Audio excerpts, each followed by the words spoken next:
Morning mga ka-sniper. Sana namang maulang umaga dito sa amin. Araw-araw na lang umuulan. Yan naman itong aking silihan. Dinadamo na. Kaya tayo nagpapagamas na dito sa ating bata kay Christian. Tanggalin lang itong mga maliliit na damo.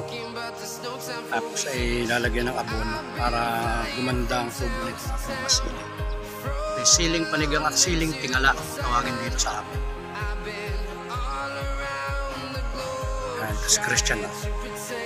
Yung aking kaibigan na inuupahan ko na lang ng araw. Diyan mo na simulan, buddy. Para kasi Superman .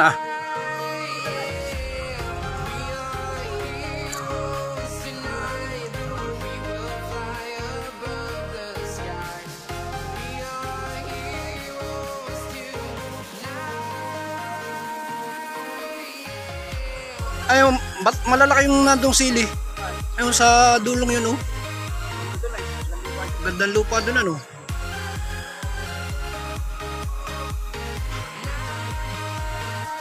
Dulas. Pero pag nabunuhan niya, tataba na yan, Anong abono? Yung organic?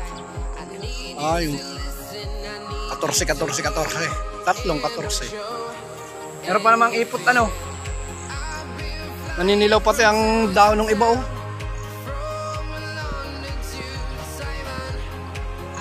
Inabot ng lakas na ulan ay matutumba, lalagyan mo ng kawayan. Bawat isa, marami ring gawing kawayan pag patindig At wala ba, tinanim natin ang kangkong dito, kangkong.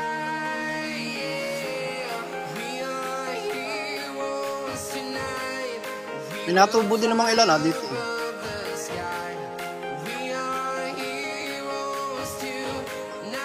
Dito meron na namang nagbakod sa giliran namin. May nakabili.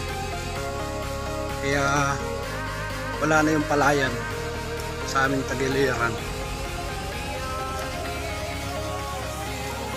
Ilas. Ito yung binauran nila.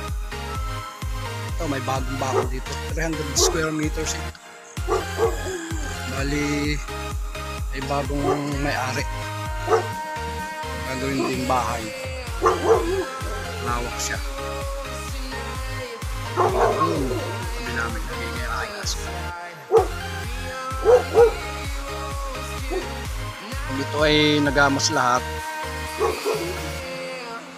titirikan naman ni Christian ng kawayan ang bawat isang puno ng sili para humangin man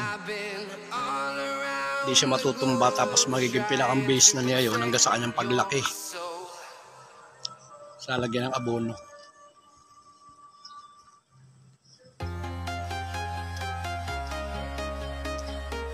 Medyo maulan na naman.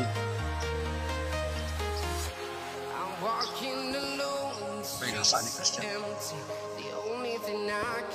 Listing lang daw niya dito sa unahan. Pero doon niya sisimulan sa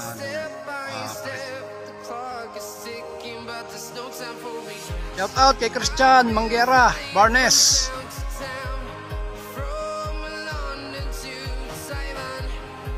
Sige mga ka-sniper,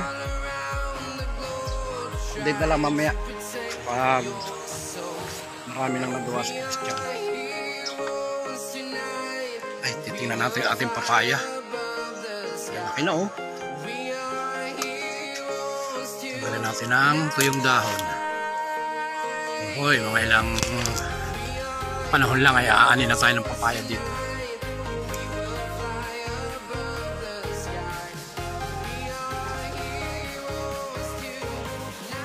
Rico, siniksik naman ni Mesa kutsi dito sa unahan.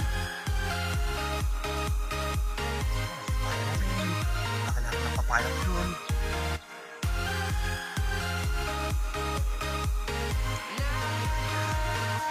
Aliwalas yung panahon dun sa parte ng Lucena. Yan mga ka-sniper. Itong unahan lang na parte ang nagamas ni Christian. Dahil maliliit pa yung ibang puno, ay pag inaalisan ng damo, nagagalaw, baka ma-stress. Kaya hindi na muna tinapos, palalaki-lakihin muna. So itong mga naunat ditong siling kamsigang ay malalaki na. Yung mga nasa baba maliliit pa, kaya na-stress sila pag binubunot yung paligid, baka magtampo. Parang palaisda na ito, hindi na lumalo yung tubig, pero tataniman ito ng palay. Yan, bulaklak na rin yung tinanim natin dito, hardin.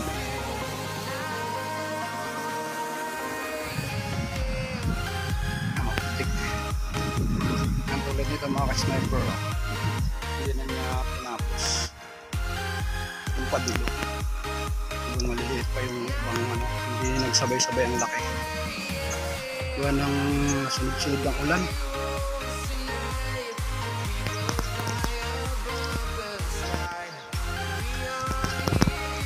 Pag uminit ng maganda, halagay ng abono.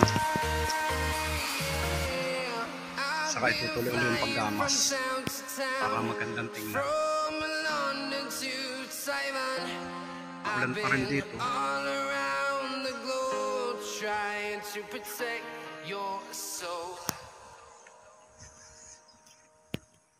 Dito ulit gumanda yung kamatis o nalulunod ng ulan. Yan, putik. Ito naman, tatambaka naman ito.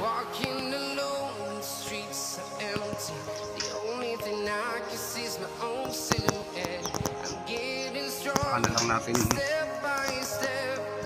agamasan itong grahe. Medyo mainit na. Pero maulan.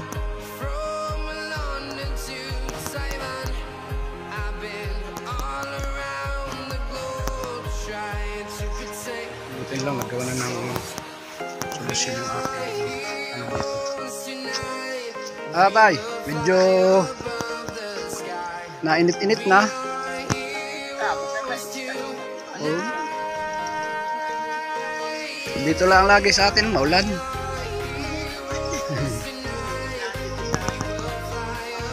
Marso pa ang tag-init. Nilagyan lang ng pansamantalang tulay ito na makapasok yung kotse. Ang lakas ng tubig pa rin, no? Galing sa bundok.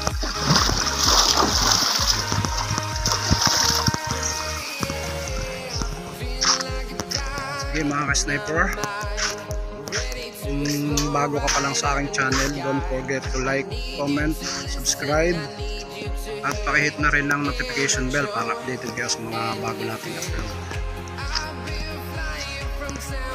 Medyo ulimlim pero nagpapakita sa banda rin yung araw. Ano mga dapog dito, mga ilang araw na lang po laki-laki. Tataniman na ito ng ating mga kaibigan. Ang malawak na pala na ito. Kuya Roel Aring palayan dito sa tapat namin.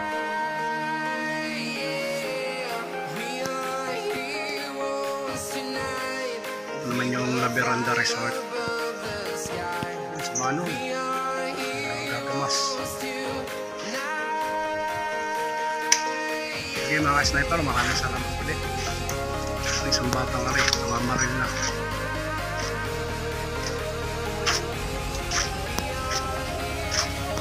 Anong baril mo yan?